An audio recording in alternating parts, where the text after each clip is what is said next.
കാറ്റ് ലക്ഷ്യമിടത്തേക്ക് വീശുന്നു. അതെവിടെ നിന്ന് വരുന്നുവെന്നോ എങ്ങോട്ട് പോകുന്നുവെന്നോ ആരും അറിയുന്നില്ല. എന്നാൽ കാറ്റ് വരുന്നതിൻ്റെയും കടന്നു പോകുന്നതിൻ്റെയും അടയാളങ്ങൾ നമുക്ക് കാണുവാനും അനുഭവിക്കാനും സാധിക്കുന്നുണ്ട്. ഇതുപോലെയാണ് പരിശുദ്ധാത്മാവിൻ്റെ പ്രവർത്തനങ്ങളും. റിവൈവൽ ഫയറിൻ്റെ പുതിയ എപ്പിസോഡിലേക്ക് എല്ലാ പ്രേക്ഷകർക്കും സ്വാഗതം.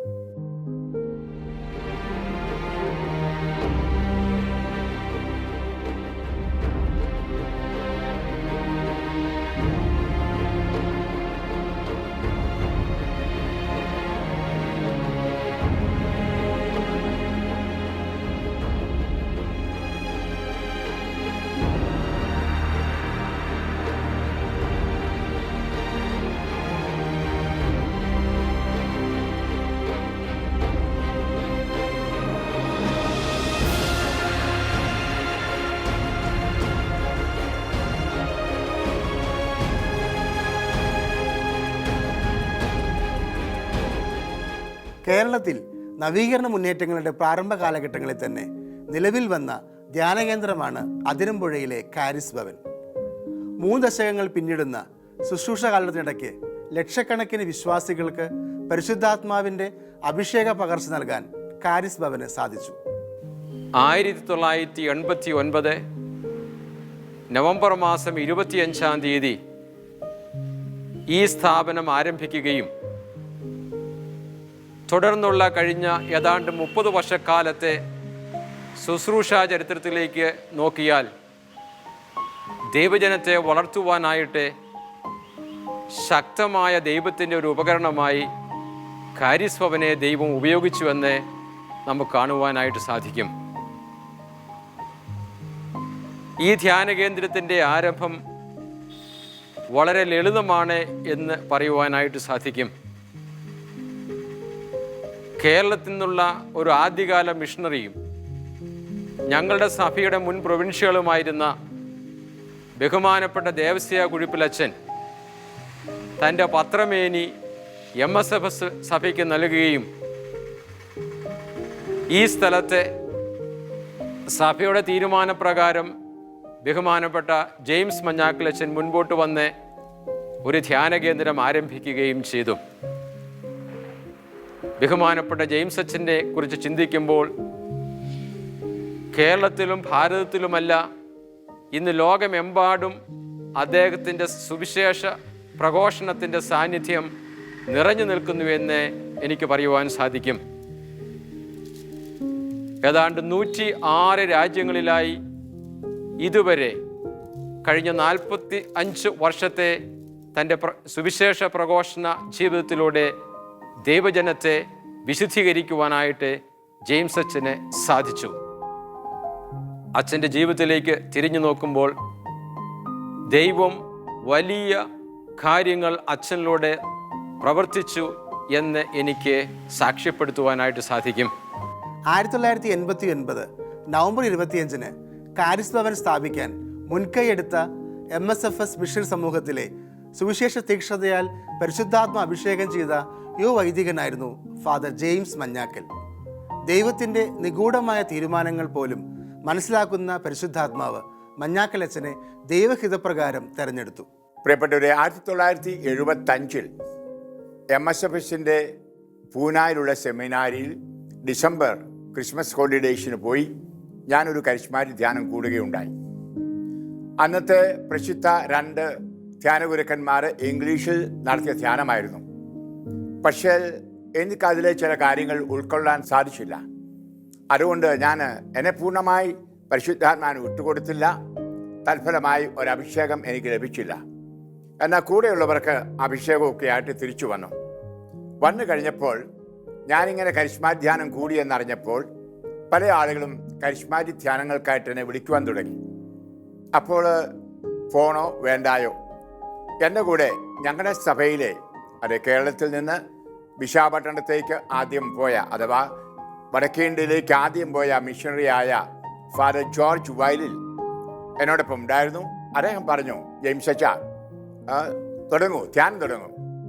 അദ്ദേഹത്തിൻ്റെ പ്രോത്സാഹനം കൊണ്ട് ഞാൻ 1976 ഫെബ്രുവരിയിൽ മാമൂട് എന്ന് പറയുന്ന സ്ഥലം, ചങ്ങനാശ്ശേരിക്കടുത്ത്, ഞാൻ യുവാക്കൾക്കായിട്ട് ഒരു ധ്യാനം കൊടുത്തു, ഒരു കരിസ്മാറ്റിക് ധ്യാനം.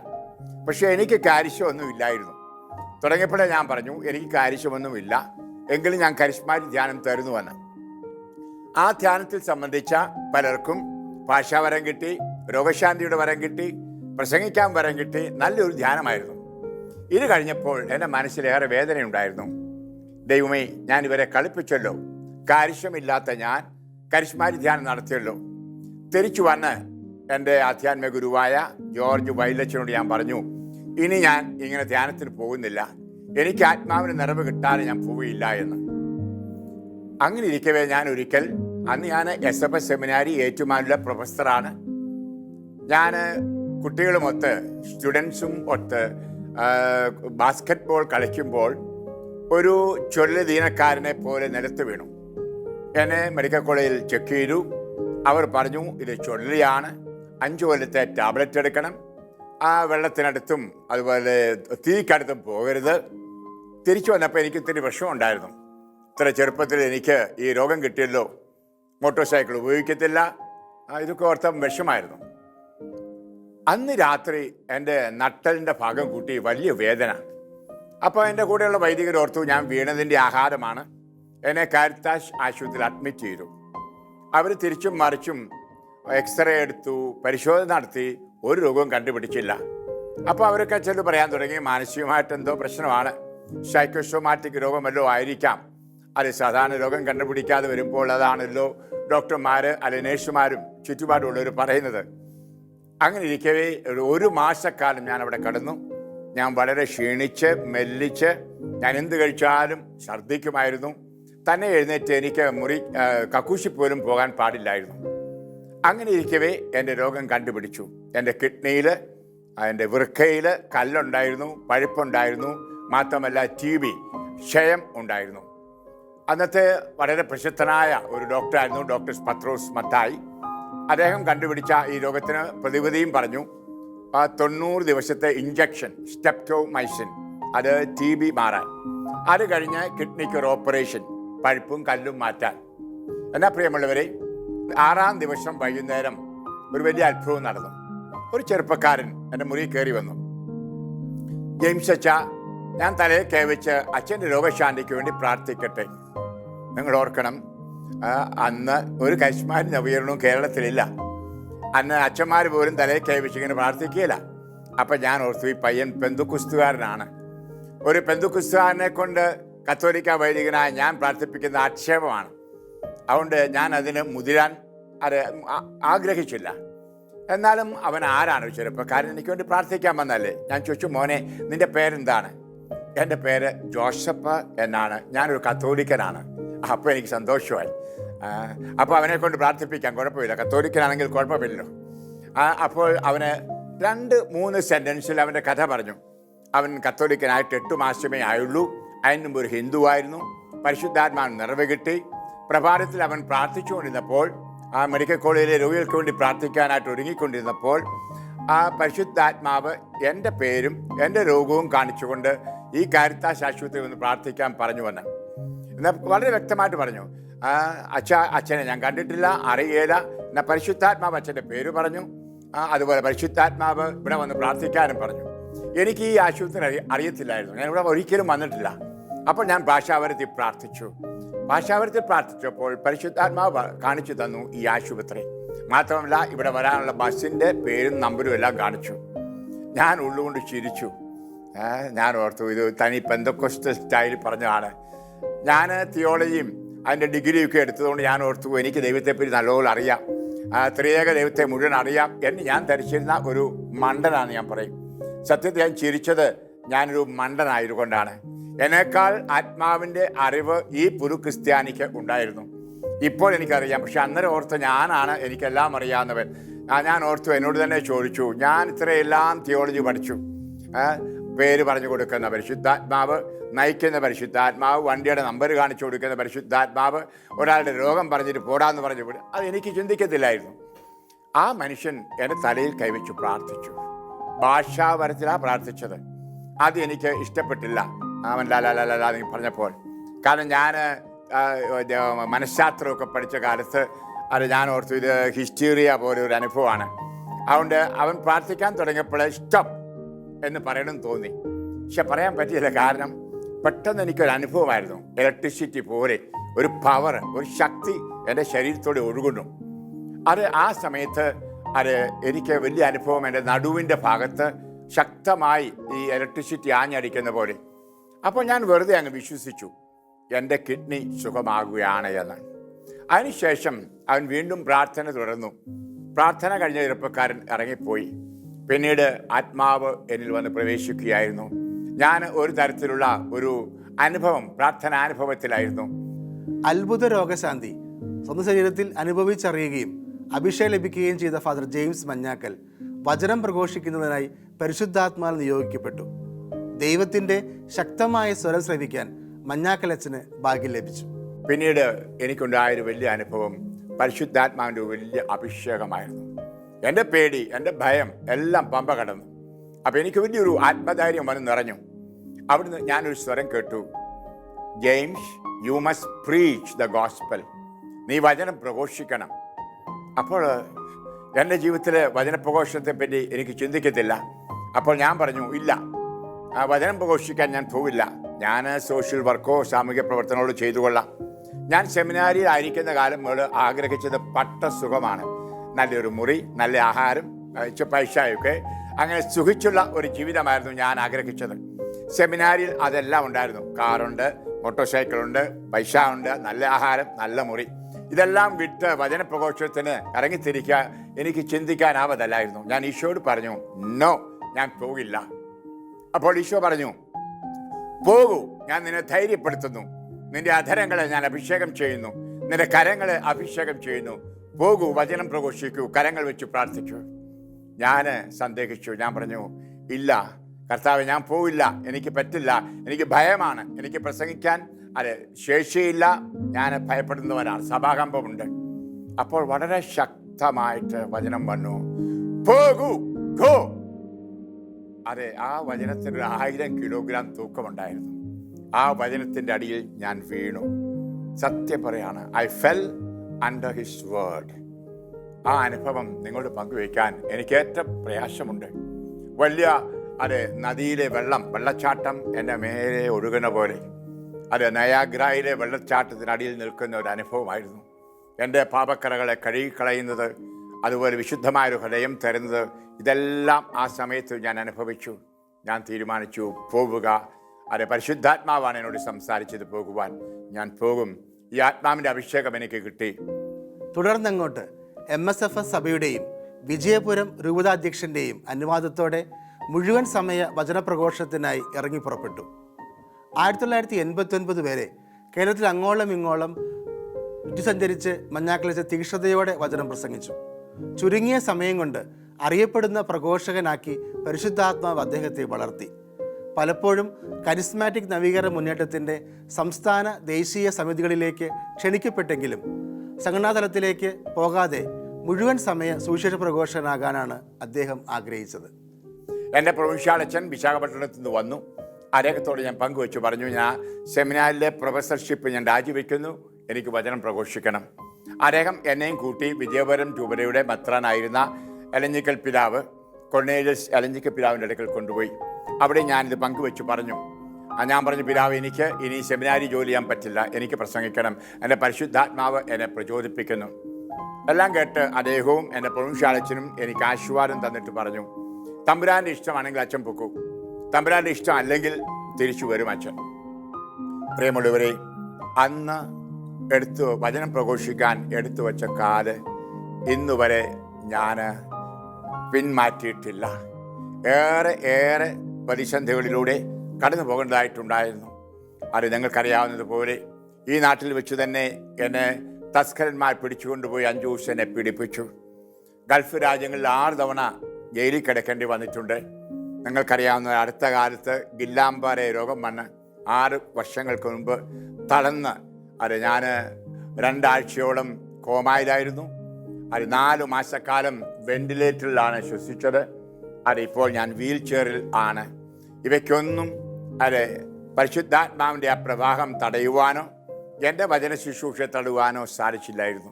അതിനുശേഷം ഞാൻ 1989 വരെ കേരളത്തിലെ സ്കൂളുകൾ, കോളേജുകൾ, ഇടവകകൾ, മഠങ്ങൾ ഇവർക്കെല്ലാം ധ്യാനം കൊടുക്കുകയായിരുന്നു.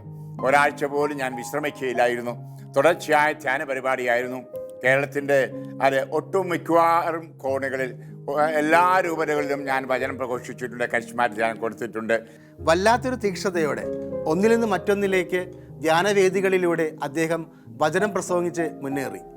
പരിശുദ്ധാത്മാവിലൂടെ ദൈവിക പദ്ധതിക്ക് കാതോർത്ത് ജീവിച്ചപ്പോൾ അപ്രതീക്ഷിത വഴികളിലൂടെ ദൈവം മഞ്ഞാക്കലച്ചനെ നയിച്ചു. അതിരമ്പുഴയിൽ കേരളത്തിലെ ആദ്യകാല ധ്യാനകേന്ദ്രങ്ങളിലൊന്നായ കാരിസ് ഭവൻ ആരംഭിക്കാൻ ആത്മാവ് വഴിയൊരുക്കിയത് ഇങ്ങനെയായിരുന്നു. പരിശുദ്ധാത്മാവിൻ്റെ അഭിഷേകം കിട്ടി. ഞാൻ വചന ശുശ്രൂഷകൾ ആരംഭിച്ചപ്പോൾ എനിക്കൊരു ജ്വരമായിരുന്നു. പരിശുദ്ധാത്മാവിൻ്റെ ഒരു തീയായിരുന്നു. ഈ ലോകത്തെ മുഴുവൻ പരിശുദ്ധാത്മാവിൻ്റെ തീ കത്തിക്കണം എന്നുള്ളതാണ്. അതുകൊണ്ട് എവിടെയെല്ലാം ഏതെല്ലാം ധ്യാനങ്ങൾ കുളിക്കുന്നു അവിടെയെല്ലാം പോവും. വിശ്രമം പ്രശ്നമല്ല, അവധി പ്രശ്നമല്ല, ആഹാരം പ്രശ്നമല്ല, കിടപ്പോ ഒന്നും പ്രശ്നമല്ല. എല്ലാം എനിക്ക് കംഫർട്ടബിൾ ആയിരിക്കണം എന്ന് വിചാരിച്ച കാലഘട്ടം എല്ലാം പോയി. എവിടെ കടത്തുന്നതിലായാലും വേണ്ടില്ല, എവിടെയായാലും കിടന്ന് കർത്താവിൻ്റെ വചനം പ്രഘോഷിക്കണം. കിട്ടുന്ന എല്ലാ അവസരങ്ങളെയും ഞാൻ ഉപയോഗിക്കുമായിരുന്നു കർത്താവിൻ്റെ വചനം പ്രഘോഷിക്കുവാനായിട്ട്. പ്രിയമുള്ളവരെ, അങ്ങനെ ഇരിക്കവേ ആലുവ കാർമൽഗിരി സെമിനാരിയിലെ ഫാദർ ഡൊമിനിക് എന്നെ വിളിച്ചു. അദ്ദേഹം പറഞ്ഞു, അച്ഛാ, ഭാരതത്തിലെ ആദ്യത്തെ നാഷണൽ കരിസ്മാറ്റിക് ടീം ഫോം ചെയ്യാൻ പോവാണ് ബാംഗ്ലൂർ സെൻറ്റ് പീറ്റേഴ്സ് സെമിനാരിൽ. അച്ഛൻ കണിച്ചം പോകണം. ഞാൻ ഇങ്ങനെയുള്ളൂ പബ്ലിക്കായിട്ടൊരു പരിപാടിക്ക് പോകാൻ ആഗ്രഹിച്ചില്ല. എന്നാൽ അദ്ദേഹവും അതുപോലെ ഫാദർ മാർസിലിനസ് അവിടുത്തെ പ്രൊഫസറായിരുന്നു. രണ്ടുപേരും OCD-കാരാണ്, കർമ്മലിത്തക്കാർ. നിർബന്ധിച്ചു, അച്ഛാ ഞങ്ങൾ കൊണ്ടുപോകും. ഓക്കെ, അവരുടെ ആ സ്നേഹത്തിന് കീഴ്വഴങ്ങി 1976 നടന്ന ആദ്യത്തെ NST മീറ്റിംഗ്, അതായത് നാഷണൽ സർവീസ് ടീമിൻ്റെ മീറ്റിങ്ങിൽ ഞാൻ സംബന്ധിക്കുന്നു. അന്ന് കേരളത്തിൽ നിന്ന് 2-3 പേരേ ഉള്ളൂ. എൻ്റെ ഓർമ്മ ശരിയെങ്കിൽ പള്ളിക്കുന്നേലച്ചൻ, ശിശി ആലിശുകുട്ടി, എഡ്വേർഡ് ഏഴെടുത്ത്, ഞങ്ങൾ 3-4 പേരേ ഉള്ളൂ കേരളത്തിൽ നിന്ന്. ആ മീറ്റിങ്ങിൽ വെച്ച് എന്നെ നാഷണൽ അഡ്വൈസറി ബോർഡിൽ തിരഞ്ഞെടുത്തു. ഞാൻ ഇങ്ങനത്തുള്ള സ്ഥാനങ്ങളൊന്നും ഒരിക്കലും ആഗ്രഹിച്ചു. എനിക്ക് വചനം പ്രഘോഷിക്കണം, അത് മാത്രമായിരുന്നു എൻ്റെ ആശ.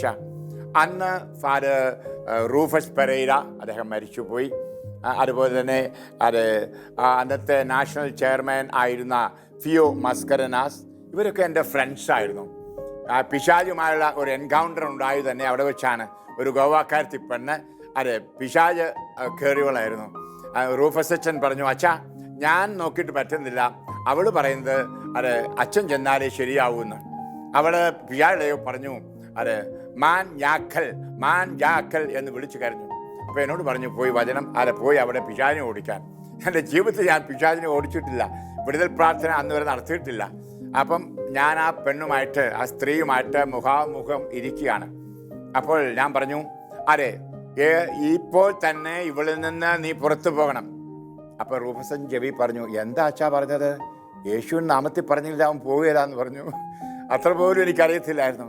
അപ്പോൾ ആ റൂഫസച്ചൻ പറഞ്ഞനുസരിച്ച് ഞാൻ പറഞ്ഞു, വീണ്ടും യേശുവിൻ നാമത്തിൽ ഞാൻ നിന്നോട് കൽപ്പിക്കുന്നു, ഈ സ്ത്രീയിൽ നിന്ന് പുറത്തു പോകും. പെണ്ണ് നിലത്ത് വീണു കേട്ടോ. ആ വാനാം വെള്ളമെല്ലാം തെളിച്ചു, പെണ്ണ് സ്വസ്ഥയായി. അങ്ങനെ പരിശുദ്ധാത്മാവിൻ്റെ ഒരു കൃപ കൂടി, ഒരു വരദാനം കൂടി കിട്ടി പിശാചിനെ വിടുവിക്കാൻ. എന്ന് വിചാരിച്ചോ ഞാനൊരു പിശാചിനെ വിടുവിക്കക്കാരൻ, പൂരോച്ചാടകനല്ല കേട്ടോ. പല പ്രാർത്ഥനകളും കർത്താവ് ഈ വിടുതൽ പ്രാർത്ഥനയിലൂടെ വിടുതൽ നൽകുന്നു ഞാൻ കാണുന്നുണ്ട്.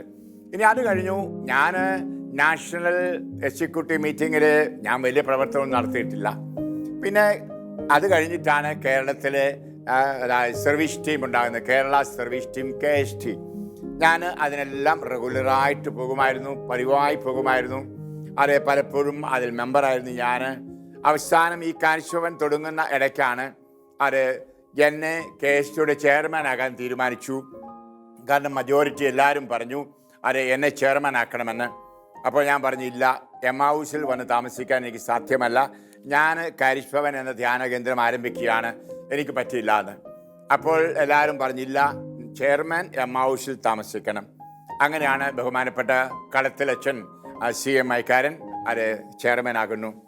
ഈ കാരിസ്ഭവൻ തുടങ്ങുന്നത് വരെ ഞാൻ വളരെ ആക്റ്റീവായിട്ട് സജീവമായിട്ട് KSTയുമായിട്ട് സഹകരിക്കുമായിരുന്നു. അത് കഴിഞ്ഞ് മീറ്റിങ്ങിനൊക്കെ പോകുമായിരുന്നു. ഈ കരിസ്ഭവൻ തുടങ്ങുവാൻ കാരണം, ഞാൻ ഒരിക്കൽ കോട്ടയത്ത് ആളുകളെ കൂട്ടി ഏകദേശം ഒരു 2000 പേരെ ഒന്നിച്ച് ഒരു സെക്കൻഡ് സാറ്റർഡേ പരിപാടിക്ക് നോക്കിയപ്പോൾ എനിക്കൊരു സ്ഥലം കിട്ടുന്നില്ല. പല സ്കൂളുകളിൽ ചോദിച്ചു, തരുന്നില്ല. പള്ളികളിൽ ചോദിച്ചു, തരില്ല. കരിസ്മാറ്റിക്കാണ്, നിങ്ങൾ കൈപൊക്കും കൈപൊട്ടും, അതൊന്നും പറ്റില്ല. ഞാൻ അന്ന് രാത്രി പൊട്ടിക്കരഞ്ഞുകൊണ്ട് കർത്താവിനോട് പറഞ്ഞു, എൻ്റെ കർത്താവേ, ഇവരെ വിളിച്ചു കൂട്ടി ഒന്നിച്ച് പ്രാർത്ഥിപ്പിക്കാൻ ഒരു സ്ഥലം ഉണ്ടാക്കി തരണമേ. അപ്പോഴാണ് ഞങ്ങളുടെ സഭയിൽപ്പെട്ട ഫാദർ ദേവസ്യ കുറിപ്പിൽ ഞാൻ സെമിനാരിൽ നിന്നുകൊണ്ടാണെന്നൊക്കെ ചെയ്തുകൊണ്ടിരുന്നത്.